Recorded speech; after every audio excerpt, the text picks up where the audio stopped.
예, 반갑습니다. 서기바도 문상봉입니다.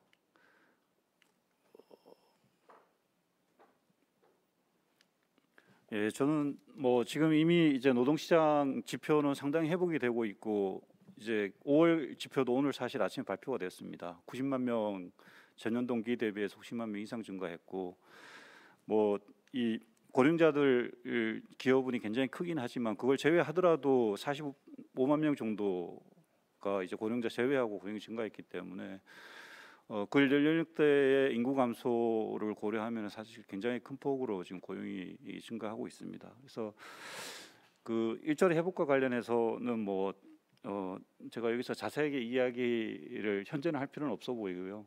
다만 이제 이미 이제 많이 이야기됐던 이 코로나19 영향에 대한 간단한 그냥 리뷰 정도를 이야기하고 그동안 했던 정책에 대해서 간단하게 또 이야기하고 그냥 마치도록 하겠습니다.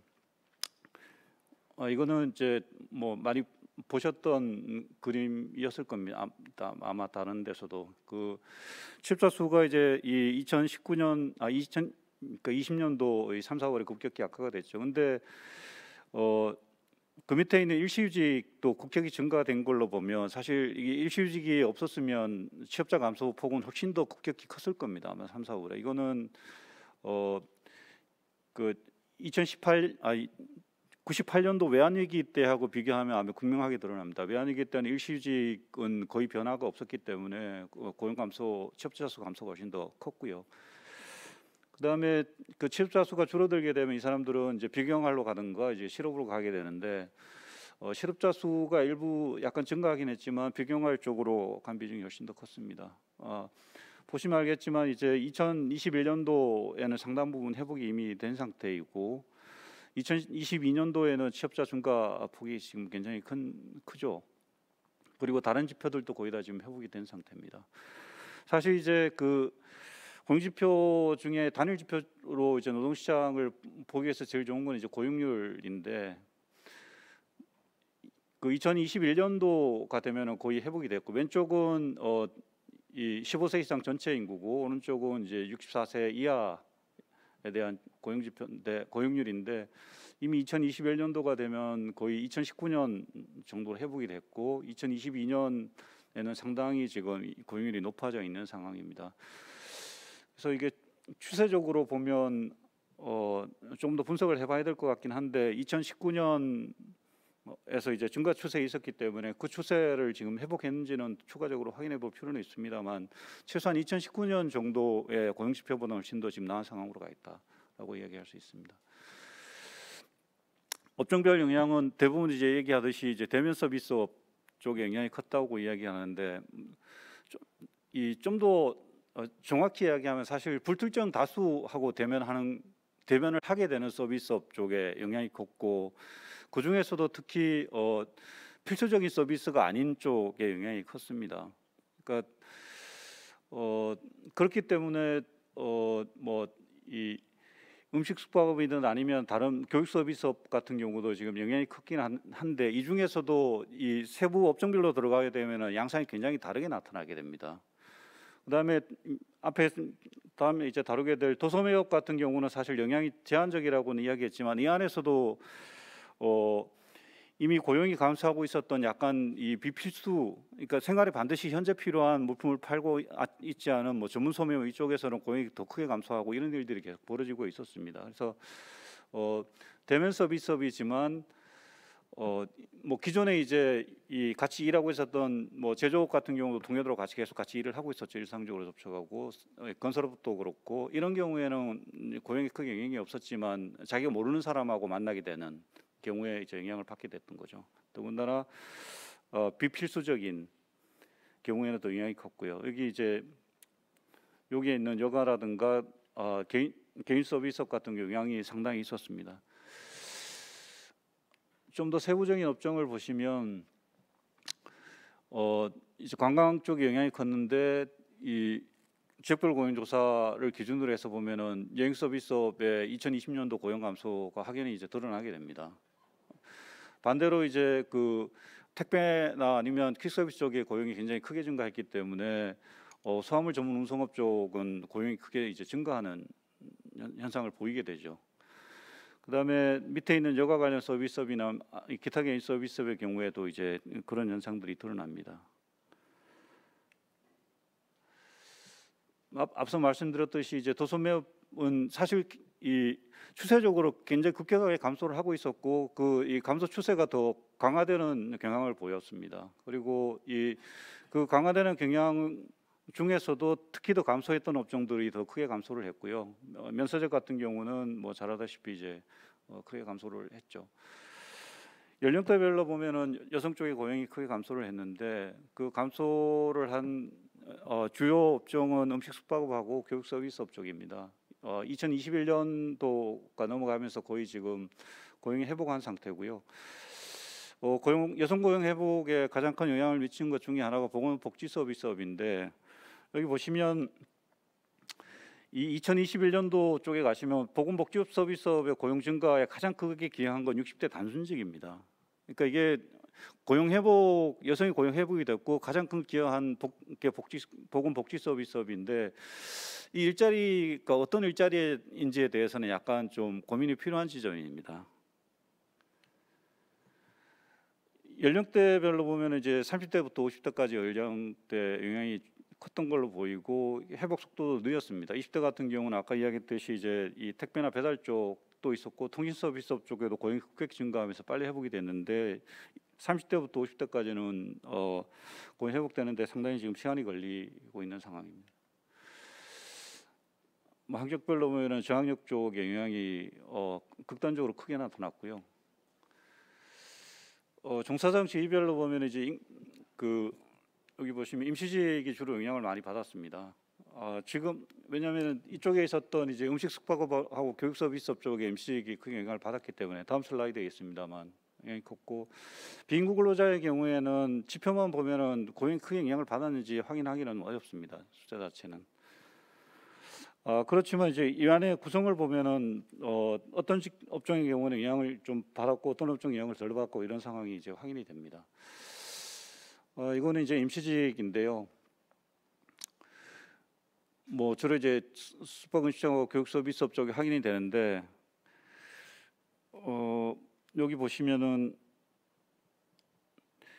그 교육 서비스업 쪽에도 보통 이제 애들 학과 수업과 관련된 교수학원의 고용은 거의 감소가 되지 않았습니다. 그 다음 슬라이드에 있는 이 자영업자의 경우에도 그런 일들이 일반적으로 확인이 됩니다. 근데 그거하고 관련이 없는 이제 이 성인들을 상대로 한 교육 서비스업이라든가 아니면 애들 이제 태권도라든가 뭐 이런 것들을 가르치는 서비스업 쪽은 고용이 급격히 감소했습니다. 임시직도 줄어들고 자영업자도 급격히 줄어들고 지금은 상당 부분 회복되었습니다만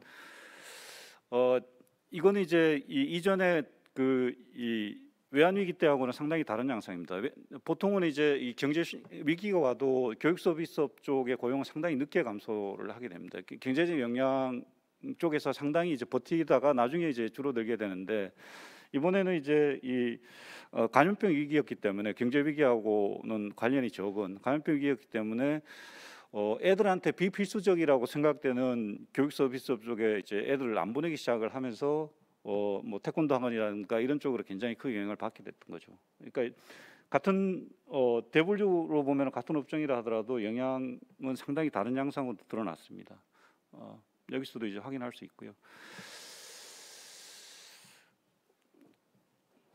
다음으로 주요 정책에 대해서 말씀드릴 건데 뭐 고용과 관련해서 이야기할 수 있는 주요 정책은 뭐 실업급여를 제외하고 나면 정책은 세 가지인데 임금근로자를 대상으로 한 고용유지지원금 뭐 이거는 이제 급격히 2020년도에 급격히 증가된 거를 확인할 수 있고요. 보통 이제 1년에 1,000억이 집행이 안 됩니다. 근데 2021년도 한 해만 2조 원이 넘게 집행이 됐습니다. 이거는 이제 2009년도 금융위기 때 외환위기 때는 제도가 사실상 작동이 안 되고 있었기 때문에 금융위기 때도 상당히 활용이 됐습니다만 그때도 해봐야 뭐 1, 2천억밖에 안 됐습니다. 그때하고는 상당히 다르게 활용이 됐다고 말씀드릴 수 있고요. 그 다음에 한 계층은 이제 특고하고 프리랜서 상대로 한 긴급고용안전지원금 지금 이제 6차 신청을 받고 있습니다. 지금 공고문이 뜬 상태고 5차까지 지급이 됐고 이렇게 이제 집행이 됐습니다. 4차에 걸쳐서. 그리고 밑에 보시면 알겠지만 긴급고용안전지원금의 경우에는 신청 양식 신규 지원할 때는 이제 이 소득 감소하고 이런 요건들을 다 받기 때문에 소득이 얼마나 감소됐는지를 확인할 수 있습니다. 평균적으로 보면은 소득 감소율이 굉장히 높은 것을 확인할 수 있습니다. 이거는 이제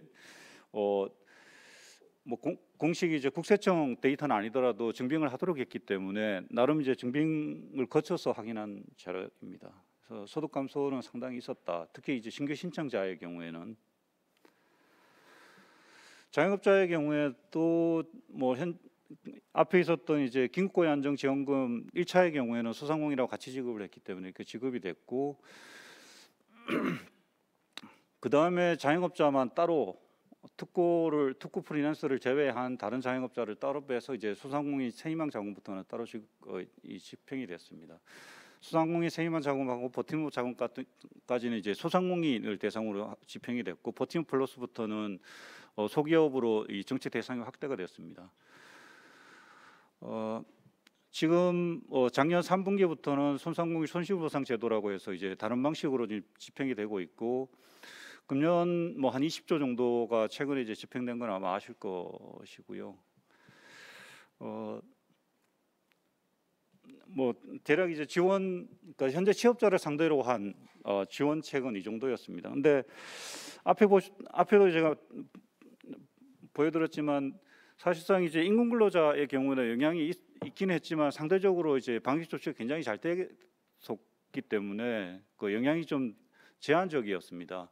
그리고 그 덕분에 이제 그 방역 조치 덕분에 이 자영업자들 경우도 사실 이 셧다운 조치를 내려진 게 제한적이기 때문에 영향은 적었습니다만 사실상 자영업자들의 경우에 희생이 굉장히 컸죠.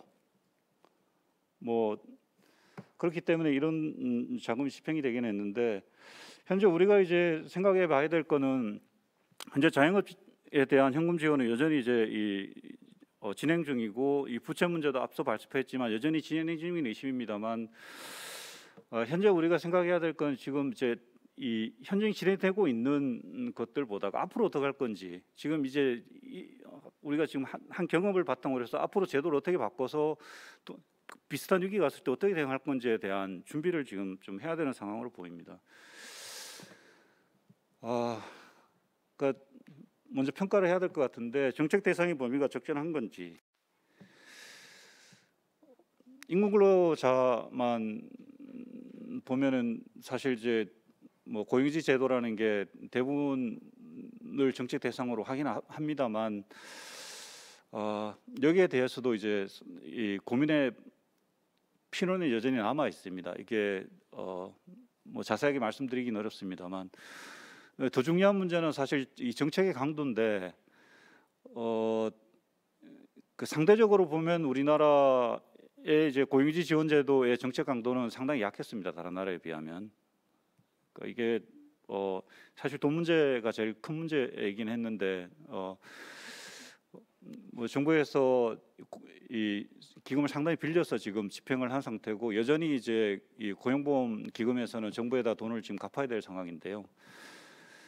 그런 문제 때문에 이 지원 수준을 갖다가 굉장히 제한할 수밖에 없었던 측면이 있고 그렇기 때문에 굉장히 어려운 상황에 있는 이 고용주의 경우에도 지원이 제한적이기 때문에 고용 유지하는 데 상당한 비용을 치를 수밖에 없었습니다. 이거는 이제 많은 다른 나라들, 다른 선진국들하고는 다른 상황입니다.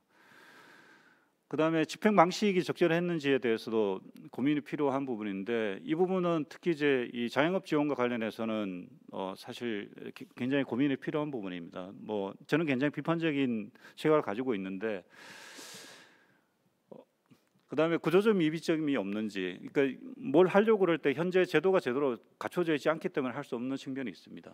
그러니까 이런 여러 가지 것들은 우리가 이제 이미 과거 데이터이기 때문에 과거 데이터를 통해서 확인할 수 있는 것들도 있고 외국에서도 비슷한 정책들을 이미 시행을 했기 때문에 그 시행한 정책들하고 비교를 하면서 할 수도 있습니다. 그러니까 종합적으로 보면 제가 봐서는 임금근로자를 대상으로 한 고용지 지원 제도의 경우에는 뭐 저는 나름대로 후하게 평가를 합니다. 이게 지원 수준이 굉장히 문제가 제한적이긴 했지만 그 진행 중에도 상당히 제도를 여러 차례 바꿔가면서 신속하게 이제 대응한 측면이 있습니다. 물론 이제 그 제도 바꾼 게 너무 급격하게 바꿨기 때문에 나중에 손을 다시 봐야 될 제도도 있다고 저는 생각을 합니다만, 뭐 그렇게 생각합니다만 지금 자영업 지원과 관련해서는 상당히 생각해 볼 여지가 있다고 생각하고요. 물론 이제 우리나라가 뭐 우리나라의 대응이 다 나빴다고 이야기하는 건 아니고, 다른 나라하고 비교를 해보면 다른 나라도 사실 엉망으로 지원한 나라들도 많습니다.